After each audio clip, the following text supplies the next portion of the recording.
Make sure if you haven't muted your phone, you do mute yourself. I do hear some background noise.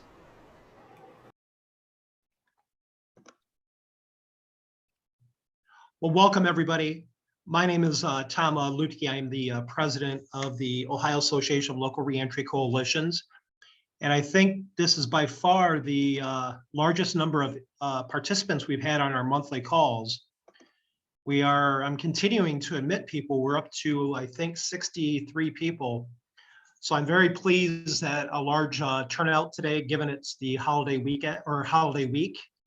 And before I forget, at the end of the call, I hope everybody has a very restful and happy Thanksgiving holiday. I know you guys are doing hard work around the state, and time off is not easy to come by, but when you do have time off, I hope you can take time to enjoy family and some restful times.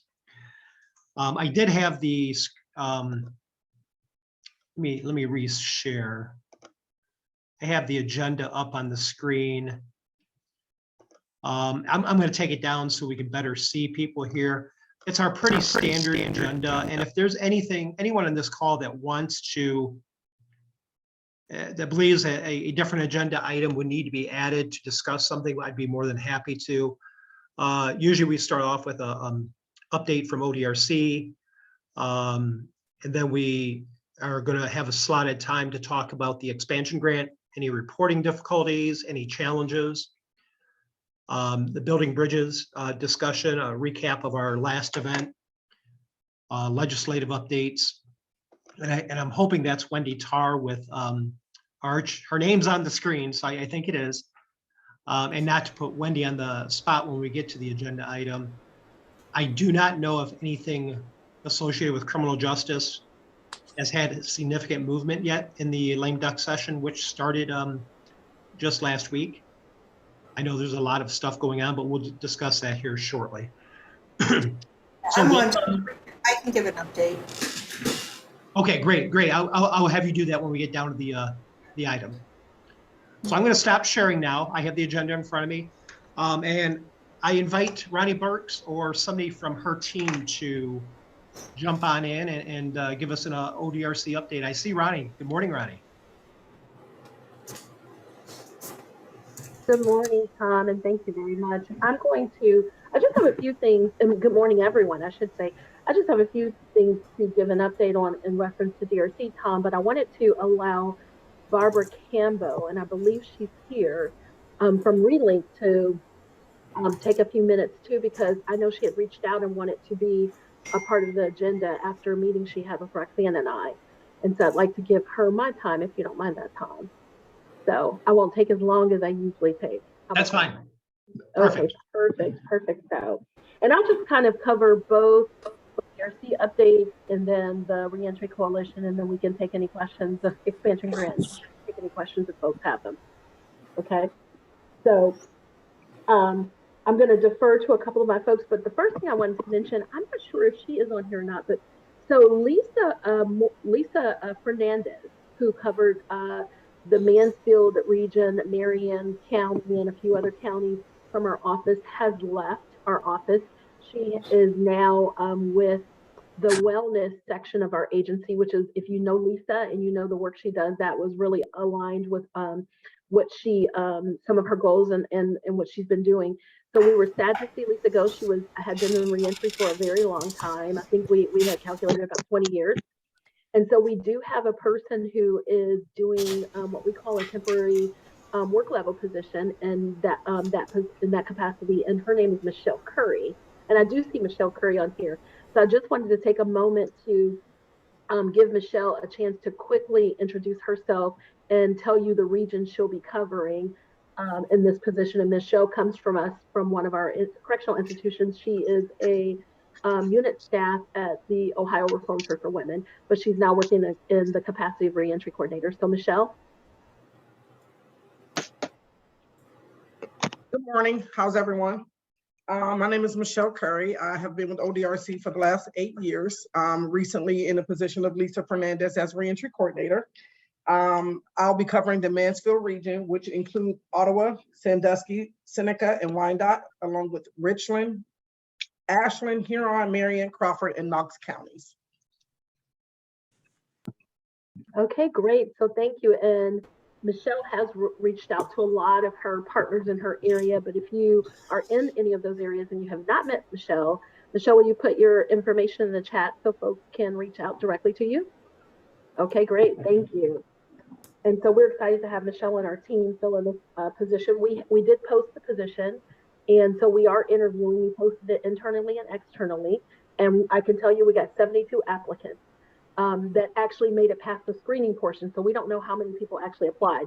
So we have to screen the second screening of 72 applicants. So we probably will not be doing any hiring of the position until early next year.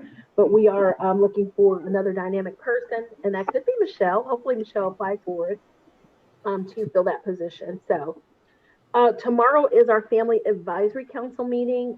And I think most people know our Family Advisory Council was actually created by our director and put in place to actually advise us on issues that deal with our incarcerated adults and family members. And so we're very excited about the meeting. We meet quarterly. Our family advisory members are very vocal, and they really do help our agency with policy decisions and things like that. To give you an example, our new phone contract, which is the best phone contract in the country when it comes to correctional systems, was actually a direct result of information that we gathered from focus groups from our Family Advisory Council and other family members. And so our business office, with that information, was able to negotiate a really good contract. And so we will update you on how that meeting goes, but we meet quarterly. Brian, will you talk a little bit, Brian Byers, will you talk really briefly about the visiting room project that we have you working on with family members? Thank you, Ronnie. For most of the group, we are constantly trying to figure out and meet with family of those that are incarcerated. So what we've decided to do is ask each one of the coordinators to go into a facility and meet with family members during visiting or prior to visiting, kind of get their input on what kind of reentry resources they're looking for, and whether that be in paper form or be in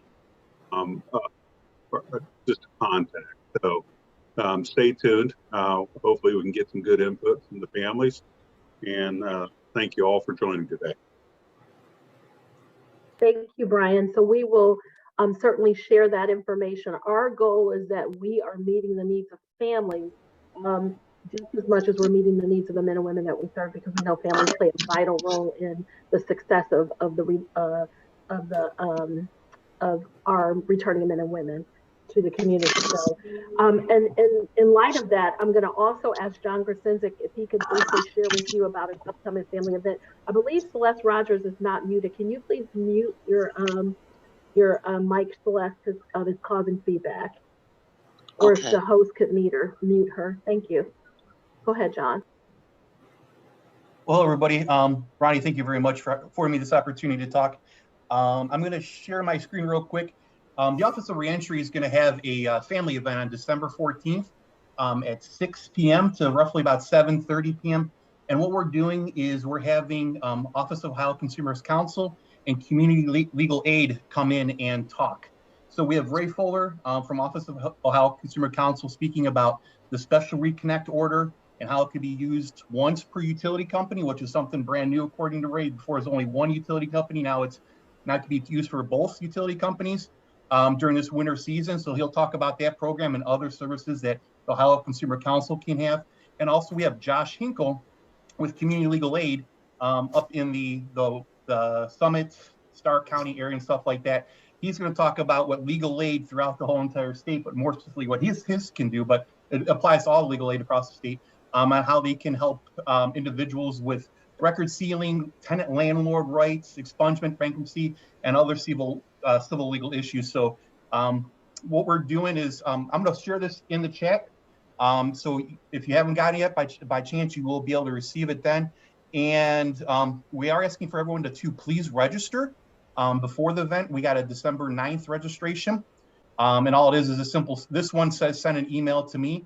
And if you happen to see different email accounts, the reason why we're doing this is because we're trying to figure out where we're getting the biggest response from in order to get people there. So like the social media one's going to have a different individual. We got them in the visitation rooms, and that's going to have a different individual on there. So we're just trying to figure out where we can improve the area of our communication with you in order to get the family members there. So everyone's welcome to come. Like I said, we'll share in the chat, but it's a great opportunity. So if you can, please share it. And also, like I said, please send me an email if you're interested in attending. Thank you, Ronnie. Thanks, John. And then the last thing I have in relation to the Office of Reentry and OVRC updates, you all heard me talk in future meetings, in past meetings, excuse me, and some of our team members talk about an executive leadership group that was put together to address the issue of housing within reentry when it comes to our agency.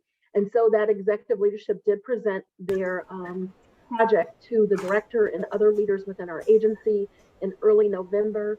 It was well received. I can tell you that there was a lot of things that came out of it as far as things that they're recommending that we do within our agency to address this housing issue, but it was very well received.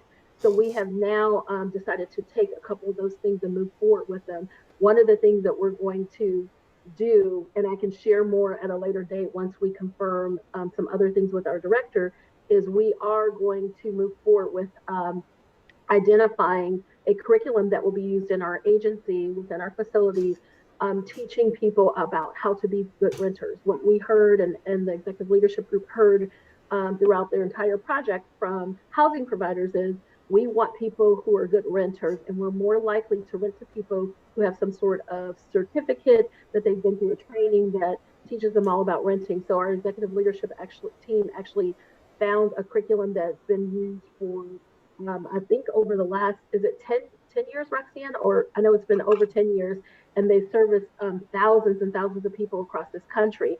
And we have met with the actual owner of the curriculum, and we'll begin to come up with a plan to implement this in our correctional facility. So there'll be more to come about that.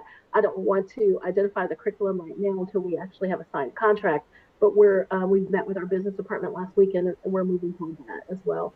So you all, if you remember, our director appointed Linnea McDonald as our new housing reentry administrator for our agency, because she understands how important and how vital housing is for people returning from incarceration.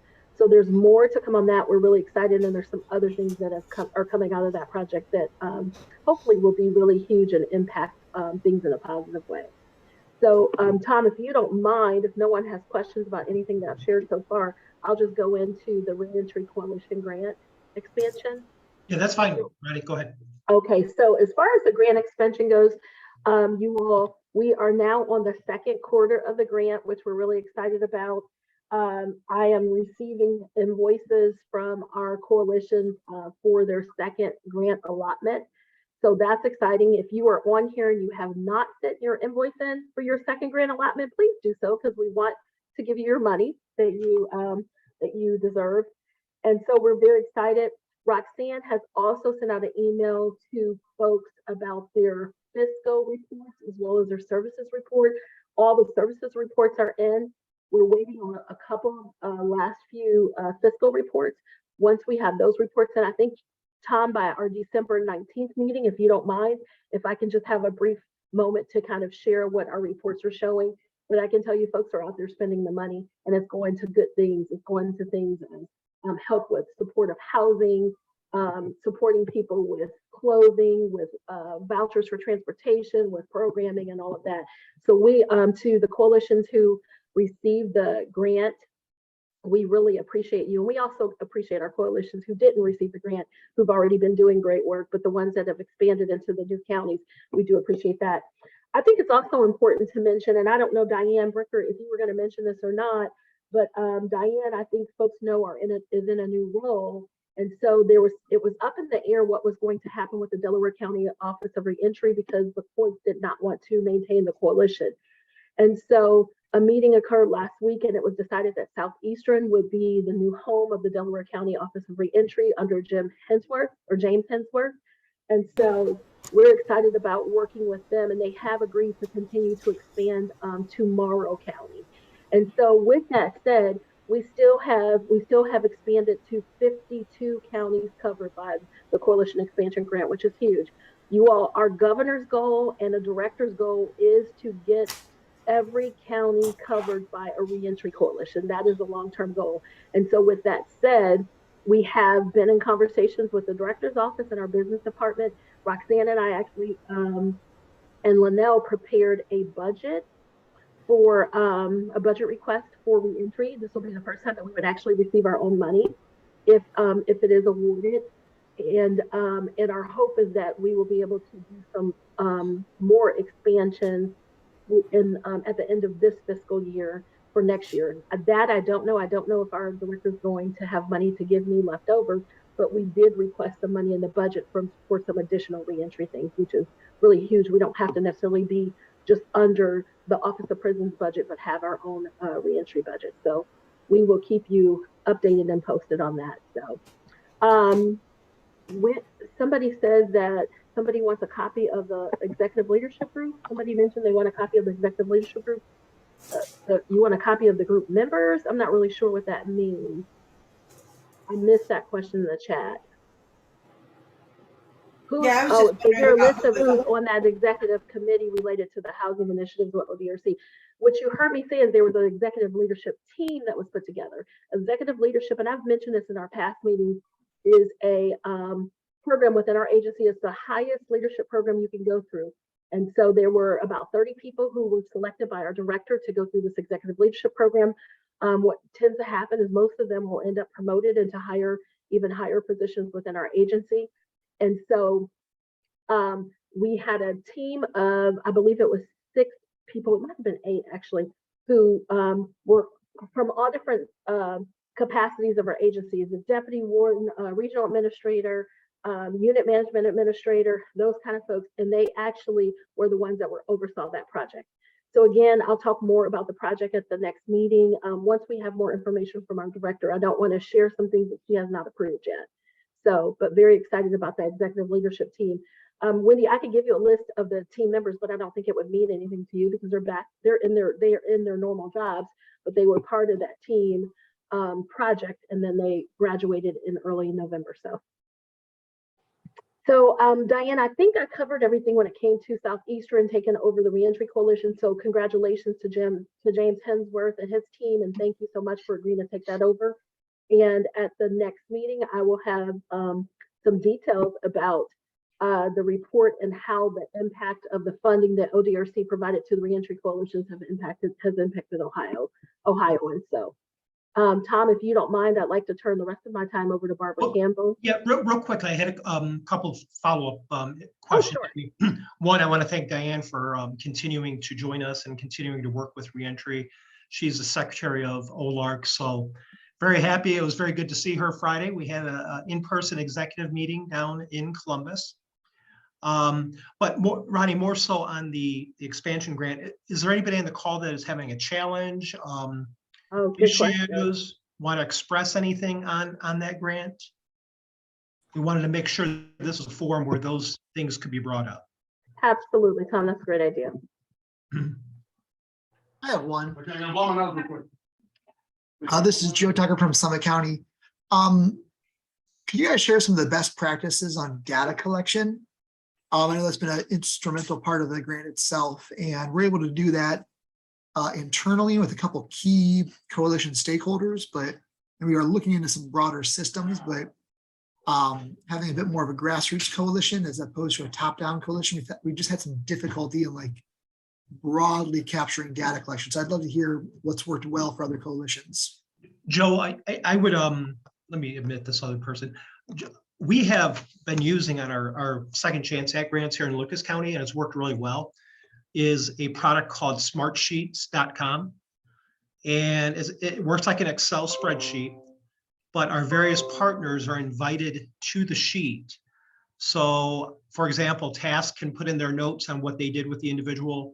Legal aid can put their notes in what they, how they provided legal services to the individual. And I go into those sheets every quarter to do my reporting to BJA. And you would have to buy a license for it, but I don't think it's that expensive. I didn't purchase a license. I was given a license here at work. But it's an easy way to collaborate with multiple partners. And it's something that's worked well for us. I just wanted to throw that out there. Hey, Joe. Also, I'm going to reach out to, I'll connect you via email to Jamie G. I'm not really sure what they use in the Montgomery County Office of Reentry, but I can tell you I'm part of their Reentry Council for their county, and they report out every month at their meetings, and they really have some great data collection. And so I'll see if she can also share, in addition to what Tom shared, if she can also share with you what they use and if there's a cost to it or not. But your grant can be used for costs related to data collection. Other questions out there or other comments about this topic? Hey, I actually do have a question. This is Doug Stern from Summit Foundation. I DM'd it to you, Ronnie, but it may be relevant to others. So we're kind of new to the cycle. I was wondering if there are funds available for people who are out of cycle on the grants, whether you have a pocket of money that is available or other funds that we could tap into as we start up different homes. So, hi, Doug, and good to see you on here. I saw Brian Urbanski and Jody on here too, so we appreciate you all joining us. So, Doug, as far as ODRC goes, and I'll send you this, Doug, there is a link that you can check anytime that we have a grant.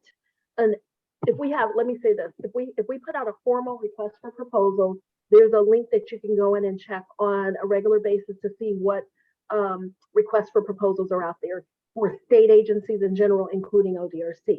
For this particular grant process that we just did, it was geared specifically toward Reentry Coalition expansion, and it was money given to us from our agency that the director had left over in the budget. So this process went a little bit different. We actually put it out to our email distribution list of our Reentry coalitions and Reentry alliances so that folks would know it existed. But I would encourage you to get on the DAF link and check to see what grants are out there or what requests for proposals are out there. And then we can also make sure that you're on our internal email address. Renee Garris from our office, she can put you on our internal email distribution list. And we try to send out anything that ODRC posts. We can't promise to send out everything, but we try to send out anything. And then we also will send out things that are specific to Reentry. There was a posting last year for housing for people who have committed sex offenses. There were no one actually applied for it, no one across the entire state. And so that was unfortunate, and our director made a decision not to repost it. So there are times when things come out that'll come out through the Office of Reentry. There are other times things come out through DAS, Department of Administrative Services, or through other sections of our agency. So that's why it's important to do kind of check both, if that makes sense. So Doug, I'll make sure that you get that. And I have your email address, Doug. All right. Thank you, Ronnie. I really appreciate it. No problem at all. Great question. And if we see things come out from BJA, we will also send those out as well. Awesome. Thank you. Thanks, Ronnie. Any other questions from anybody?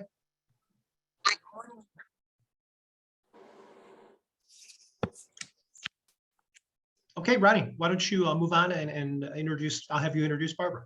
Okay, so I missed the last, I think, 2 meetings, Tom. I believe at least 1 meeting.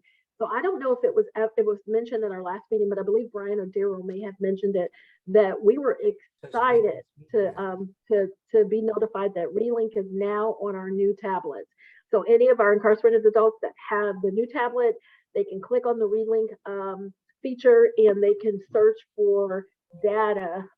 They can search for information about returning home and resources on that.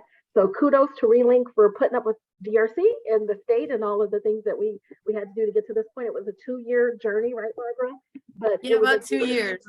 Yeah, it was a great 2-year journey. And as we roll out new tablets, all the men and women will have access to Relink.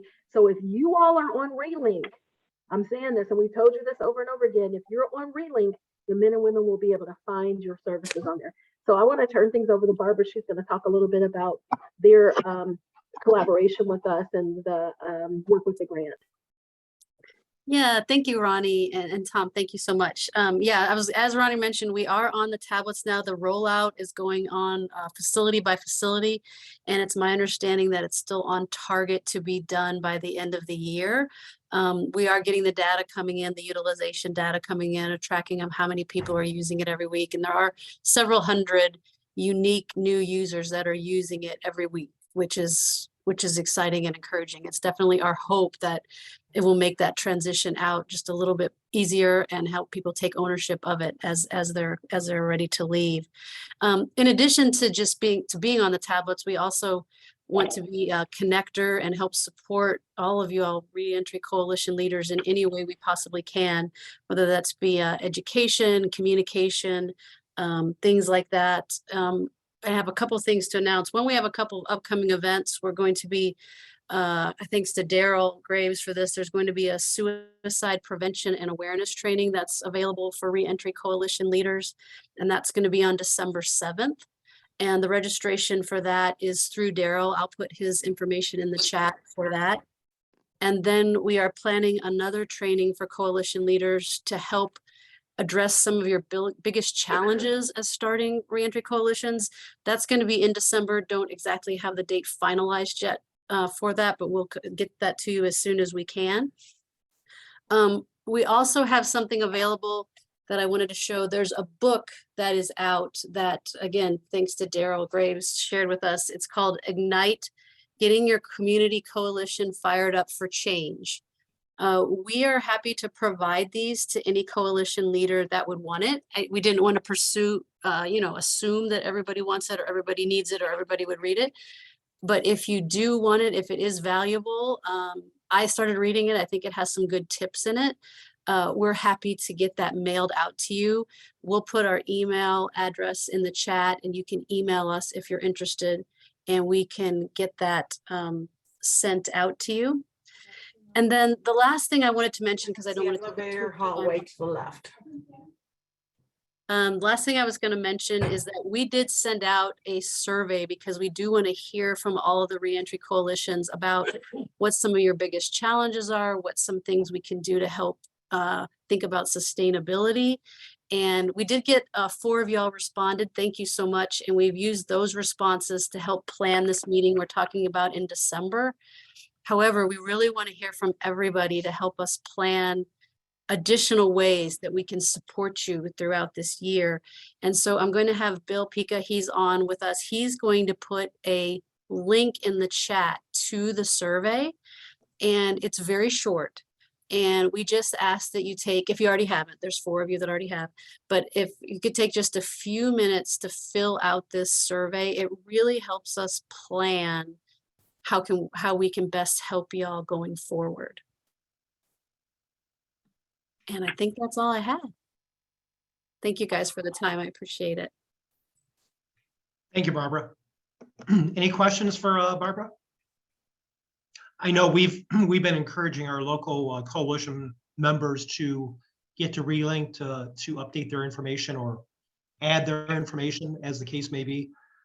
So make sure you're all doing that too around the state.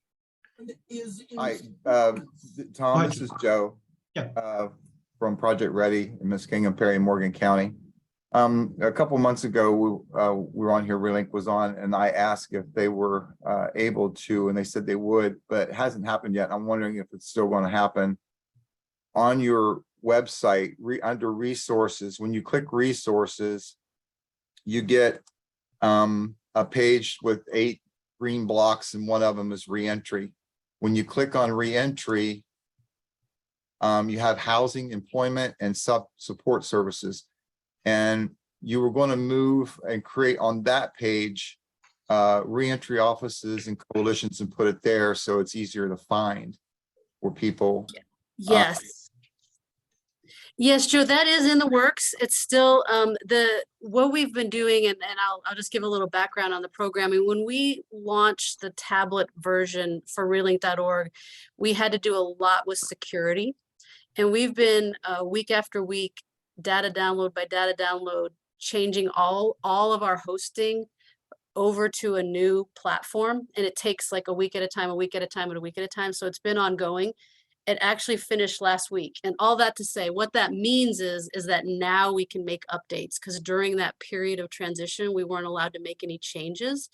But that finished last week. Our team is reviewing it this week, and then we should be able to make those changes. So if it's okay with you, Joe, I have a requisition, a work requisition out to our developers to do that. But I want to follow up with you and make sure if there's any other thoughts on that, or make sure we can get, there might be a couple other things I'll ask you some questions about to move over there that might be helpful. So I'm going to follow up with you, and we are going to get that done. So thank you for your patience with that. Thanks, that'd be great. Good question, Joe. Any other questions? Hey, Tom, I don't have a question. I just want to make sure, there's so many comments in the chat. I wanted to make sure I answered a question. Someone said, how many tablets will be rolled out to each institution? Every single incarcerated adult gets a tablet when they arrive into our system.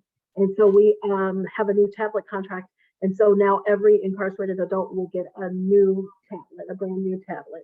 And that's the rollout that we're doing. So everybody will have one. Thank you, Tom. That's good. I did not even know that. Good questions. Is that it? Any other questions? I do note Jamie G just joined the call, and she is the vice president of OALRC. Jamie, we were discussing best practices for data collection, and your name was mentioned because you guys have a good system. Do you mind sharing that? Joe Tucker had the question. Okay, I'm sorry. Jill Tucker, you said Joe Tucker had the question Joe Tucker. about? Yep, with Okay. South Street Ministries. Okay. Yeah, sorry about that. Oh, Jamie, we were just asking about data collection best practices. Okay. I know in our county, we've actually gone through a process of different uses of database collection. We started off with our internal usage of forgot the name of it because it's been so long. We currently use the ClearPoint strategy as a form of database collection. We've have used what was called Social Solutions. It was a Social Solutions database, and then we transitioned into the ClearPoint strategy database that we utilize.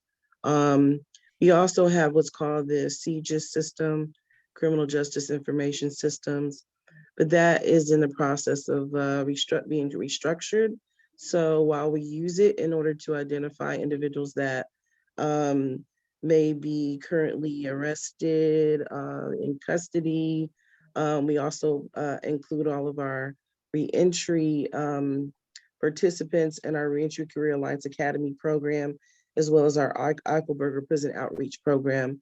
That is maintained in our CJIS Criminal Justice Information Systems database.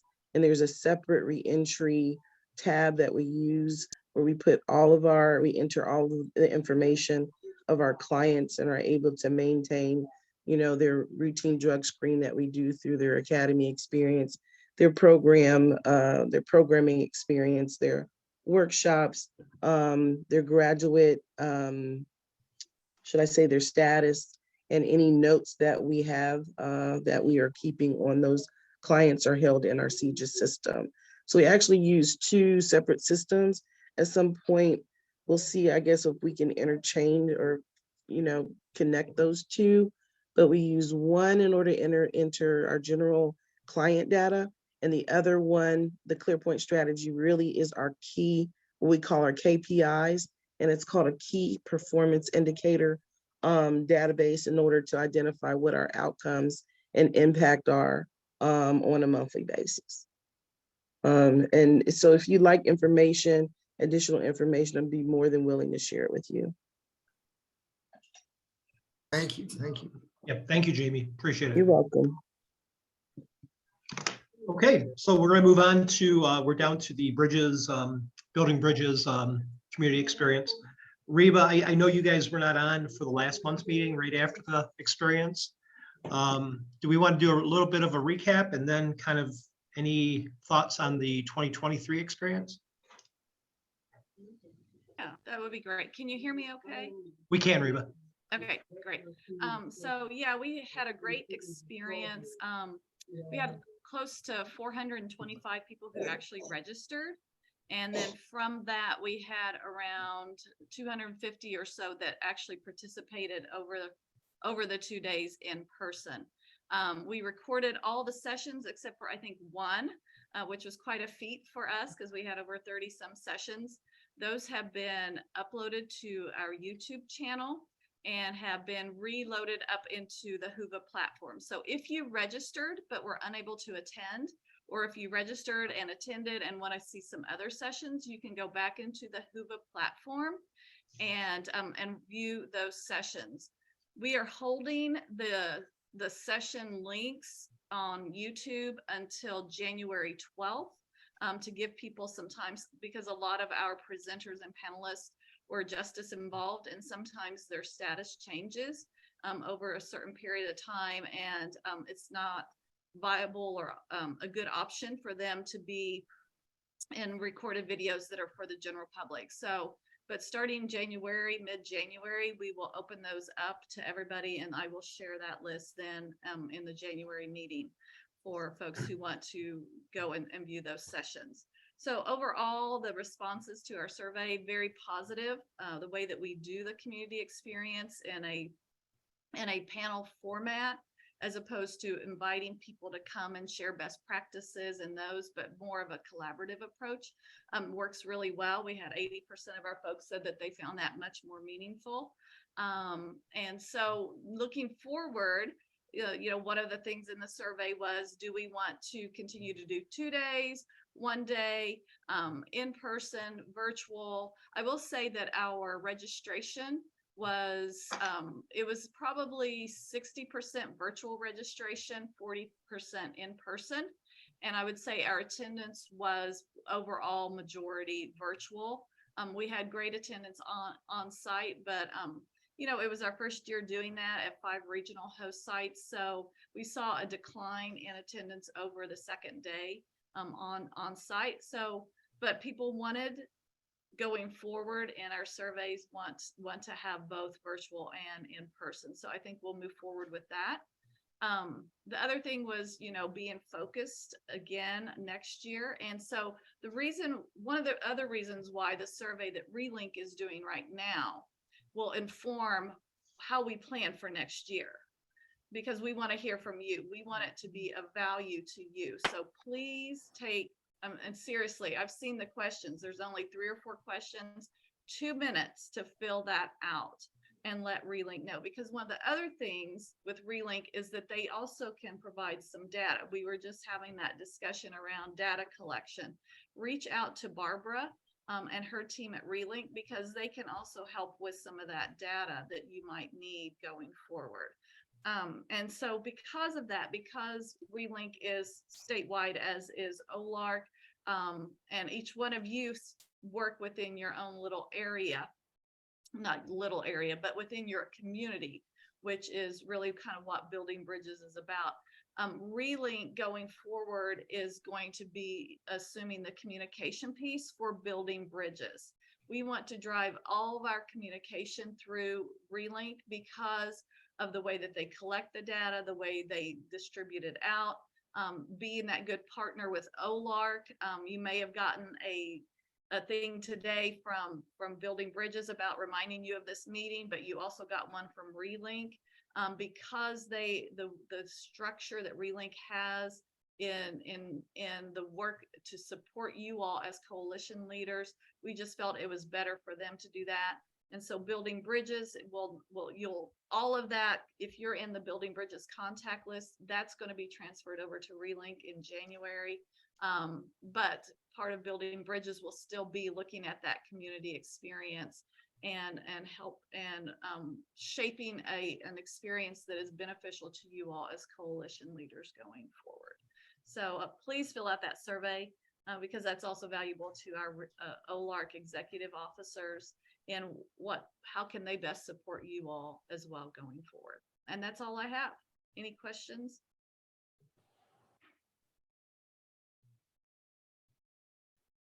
Okay, thank you. Good, Reba, and it was great experience this year, and 3 years running, you've done a fantastic job. Thank you. Thank you. I will say one of the most meaningful things people over the last 3 years have put in the survey, one of the most meaningful things they found was the perspective of the restored and the returning citizen as panelists, right? And this is an opportunity for our men and women that we are serving to emerge as leaders in the community, doing the work as well. So, so that is invaluable to our participants, and it's also invaluable to their reintegration into community. So we want to continue to maintain that and keep that going forward as we all do this work together. So thanks. Thank you, Reba. I just want to make sure everybody saw the chat. Bill put relink.org email in the chat, and it's info@relink.org. So make sure you have that email address. The next item on the agenda is legislative update. We've just entered into a lame duck session of our state legislature. For those of you on the call that really don't know, haven't paid attention much to lame duck sessions, they are the last couple months of the current General Assembly session. Everything that's pending either rushes to get passed or it kind of dies at the end of the year. And if legislatures really want to move forward with legislation that did not see movement this session, they need to reintroduce it again next session. So oftentimes we see a lot of legislation pass so quickly. And 2 years ago, I think is when the violent offender registry bill passed, or it might have been 4 years ago. I can't remember, Wendy. But Wendy Tarr's at the State House quite a bit. I am just getting up to speed on making sure I'm tracking some key bills, especially Senate Bill 288. Wendy, have you noticed any quick movement in the first week of lame duck? Yes, so I'm pasting here. I don't know if that other PDF is probably not going to work. I don't think I can attach an actual PDF to the chat. So, oh wait, maybe I can. Just kidding. I will. So, okay, so Senate Bill 288 did have a hearing, and there's a substitute bill that's been introduced that has a number of updates. I'm attaching here in the documents a summary that was provided to me by Nikki Klum with the Ohio Public Defender's Office. Also, here's another, there's a lot, so there's a lot to potentially say, but there's also an article on Gongor that has a summary there in that second Google Doc. And then there's also the, let's see, I'm sorry, the actual, the LSC summary that's up now as well. That compares the original 288 with the sub bill. And so this is a really large piece of legislation. It deals with a number of things that could be pertain to reentry, including, sealing and expungement, trying to, it seems like we're always talking about sealing and expungement, but this is trying to make it easier to navigate, simplifying things, and making it more simple for people who are trying to determine if they qualify for that and to go through that procedure. It deals with transitional control and judicial release issues, earned credit expansion, which would allow for people to earn more time off of their sentence for certain programs, which would make them earlier to be released. It deals with transitional issues for DYS. And so each one of these, there's a bunch of different points there. It makes some adjustments to the Good Samaritan law, which was a previous law that passed in the past that had limited reach to where someone who was on community control wouldn't qualify for the provisions of Good Samaritan. So that's another thing sort of, I guess, related to reentry, folks under supervision, the provisions that were in Good Samaritan, which preclude someone from being prosecuted if they call 911 for an overdose, and if they are also using drugs or have drugs on site. So I could keep going. There's a lot in here. Speedy trial extends it deals with speedy trial. It deals with some things around internet access inside the institution. So anyway, I wanted to put this here so y'all could look at it. And then I think another thing that folks have been interested in is the bail reform issue. I know that was there was a ballot initiative pertaining to bail reform, but there is also a piece of legislation that's had bipartisan support that is really doing what most of us would say is the actual bail reform piece, and that's House Bill 315. You know, I don't know if that will pass, but there's still time in lame duck. It's something that had a lot of interest and had a lot of movement prior to the ballot initiative situation. So it could still pass, and so that's another thing that we're watching. Trying to see if there's anything else. 288 does have the ability for adjustments still, although we're really at the kind of the 11th hour, 11:30 hour. But if folks are interested in that, I am gonna put the PDF. I just need to pull it for a second. Well, Wendy's doing that. Does anybody have any questions?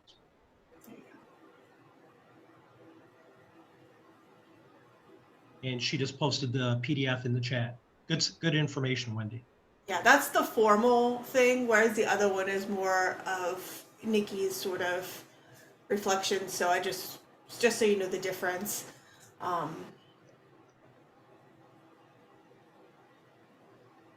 Good. Okay. Awesome. Thank you very much. I appreciate you having that information. Now by December, I'll be up to speed on that. I'll be watching quite attentively as things move forward with those bills. One more thing I could add, Tom, is I know that 288, we had talked about this in the past, and my coworker Zach, he may be on here, he had some conversations with some legislators because he actually went to see the hearing, that the recodification committee, which folks on here, some people have been around for a while and may remember that, was a bipartisan effort of a wide range of stakeholders within the criminal justice system who met for over a year to make recommendations to the legislature around, you know, how to improve and sort of streamline and, you know, simplify the criminal code. And there was a lot of good things in that recodification committee that had never really seen the light of day after that was all put together, much to, you know, it was a disappointment for folks that had been following that. And I think the people who had put a lot of their good work and time into preparing that document, some of those items were in the original draft of 288, but may not still be in there. And we were a little concerned about that too. So here's what we've heard is that in the next General Assembly, because there was so much in 288 and there was concern amongst a number of members that were key that they needed to look at each of those recodification provisions separately. They thought that could bog down 288, and so I don't really know the weeds on this per se, but just sort of at the higher level strategy. And it's something that we should probably be following, Tom, and looking at is in the next General Assembly that we should anticipate that there will be some bills that will be introduced that will be bringing back some of that recodification. I don't know what the priorities are, and Zach, if you heard anything about that, feel free to jump in. But I did just want to flag that as well. That's good, Wendy. I did not know that, so thank you for mentioning that. No problem. I will mention, I do know the next Speaker of the House. He's from Waterville, where I used to live here in Lucas County. So that's kind of a good thing to have a local connection. Anybody have questions? I will also just say, if anybody on here, I know it's a lot, it's like a fire hose, like you're looking at this document, like what can I possibly ask about any of this?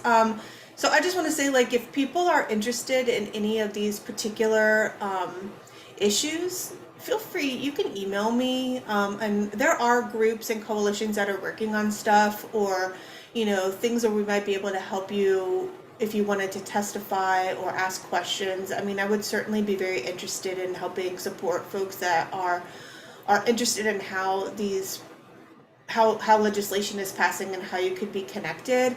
Sometimes people are a little bit freaked out because they work for government or they work for nonprofits and they don't know what they can and cannot do. I know that with the OALRC, this is a body that's able to make recommendations, that's able to go and testify. But if you have other ideas or things that you want to share with me, you know, on the record, off the record, like we're also trying to learn and be able to speak up about the priorities of reentry, and that is something that, you know, we're looking to work with a wide variety of stakeholders to talk about these topics.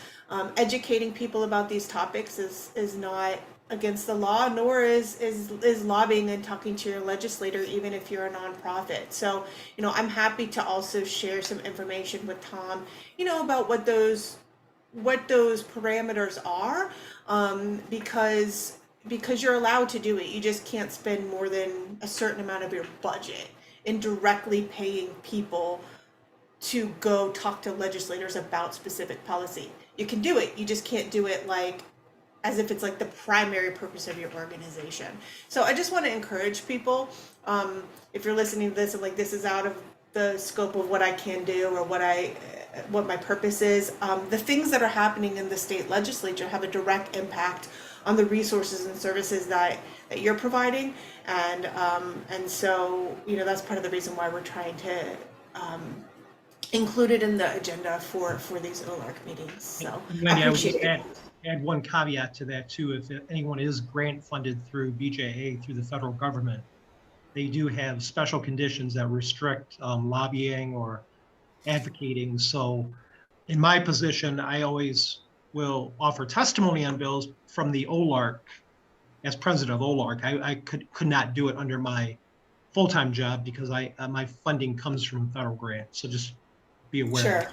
Wendy and Tom, this is actually my full-time job for VOA, is policy advocation, and I'm working very much during lame duck on some of the policy changes and reforms that we want for criminal justice. So, oh, Ellen, you and I will be talking a lot next month. I did not know that, so that's fantastic. Oh yeah, that's what I do. I met with. Well, I have, even after Thanksgiving, I'm meeting with Representative Patton, and we have a lot going on. So Tom, get a hold of me whenever you want. Perfect. I'm taking them on tours of our halfway houses, our veterans. We're all out there. That's awesome. Good to know. That is good. Any announcements for the good of the order? Any events coming up? I know it's holiday and things kind of slow down. Hi, Tom. This is Chris Stewart with Chris. Office of Reentry.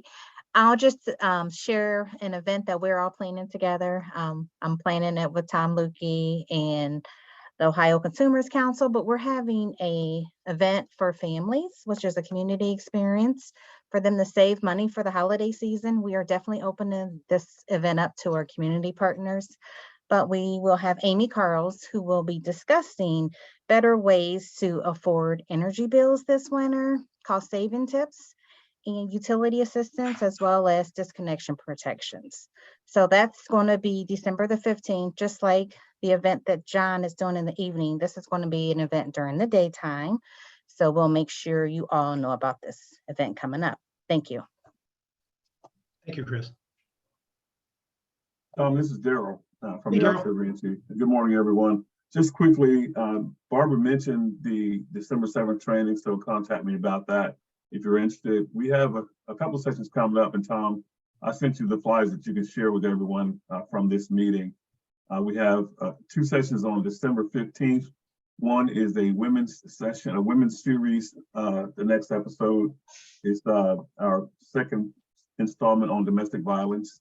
And then in the afternoon, we have the final episode of our veterans series, and we're going to focus on community resources for veterans. So you'll get the flyers for those, and we encourage you to join us if you would. The last thing is, Barbara mentioned the book Ignite. If you choose to get that book and think that it might be helpful, I think it will be helpful for any of us with the different tools. It has a lot of tools. And if you choose to use that book, I would be happy to spend some time with you individually, reviewing using some of those tools that are referenced in that particular book. So I just wanted to offer that. Thanks, Tom. Thanks, Daryl. I'll make sure I send that out. Anyone else? Hey, Tom, I do have just one quick comment. Yeah, right. Jamie G had reached out to us several times. We've had conversations with her about our reentry coalition having to pay to communicate with the men and women in our facilities via JPay. And so I just want you to know, and Jamie knows this too, but I wanted to mention because it came up again today, somebody has been direct messaging me. We are working on that. I can't make any promises, but we are working on not everyone not being able to pay through JPay, but particularly starting with our reentry coalition and the folks who are our recognized reentry coalition. And so this is something that ODRC hasn't done before. And I know that we don't want people spending coalition money on paying for JPay conversations and communication. And so we are working on that. And I just want you to know we didn't forget about it, Jamie, and to the other folks that have reached out to me about that. And I will be sending out a list. Tom, I'll get it to you if you want to send it out to everybody of all of our coalitions. So people have our updated coalition list. We're just waiting to get the information about Southeastern on there. So you know who the coalitions are, who the recognized coalitions are here in Ohio. Great, Ronnie, thank you.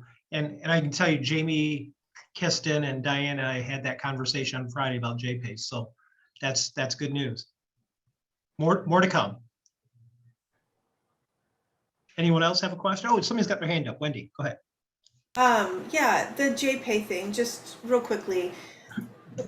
So 2 questions. Would that work that you're talking about, Ronnie, would that go both ways to where the outside organization wouldn't have to pay to speak to the resident, but then they wouldn't have to pay to speak to us? I mean, it is for recognized coalitions though. So you have to be, I'm starting with, because we have to start somewhere. I'm starting with actual recognized reentry coalitions that are recognized by our agencies. So we have a list of who the coalitions are. It's not good because if we open it up, we'll have every single partner across the state, all kind of areas trying to get in on this. And so I want to start with recognized coalitions recognized by our agency, and we have a list of them. I just asked Renee to make sure she got Southeastern's information on there, update it, and we'll start there. And then we're going to figure out how to, if it gets approved, we'll figure out how to, our office will actually be the office that will probably monitor it, who actually will be on that list. Because it's not going to be open up to every person that comes in and does programming, every volunteer, every, people want that, but that's just not ideal right now. But we have been advocating on behalf of the reentry coalitions in Ohio, because we think that is a good thing. That's good news, Ronnie. And I thought we were also changing. Are we not changing off of JPay? I thought they were moving to a different provider, but now we are. But the communication is not free still, so that's part of the. So you're absolutely right, Wendy. So we're moving to a new provider, but that transition hasn't happened yet? Because it said, I thought it was going to happen, but then JPay remained open and... It doesn't, the rollout doesn't happen right away. It rolls out in phases. And so they've rolled out to, just like the new tablets roll out, we can't send them to every single prison at the same time. We roll out institutions, so we're rolling that out. Okay, thank you. Okay, no problem. Anyone else have any announcements? Comments? Well, good. We had a great turnout today. I appreciate everybody taking the time out this week. I know it's kind of a hectic, short week. I do want to wish everybody a very happy Thanksgiving. We have probably a lot to be thankful in our communities and in the work that we're doing. So take the time out, recognize yourself, pat yourself on the back. and re-energize and get back to it on Monday morning next week. So thank you again for attending today, and we will see you on December 19th, our next monthly meeting. Take care, everyone. Thank you, Tom. Happy Thanksgiving, Tom, and everybody. Thank you. Bye. Bye-bye, everybody. Thank you. Happy holidays. Thanks. Bye-bye. Thank you.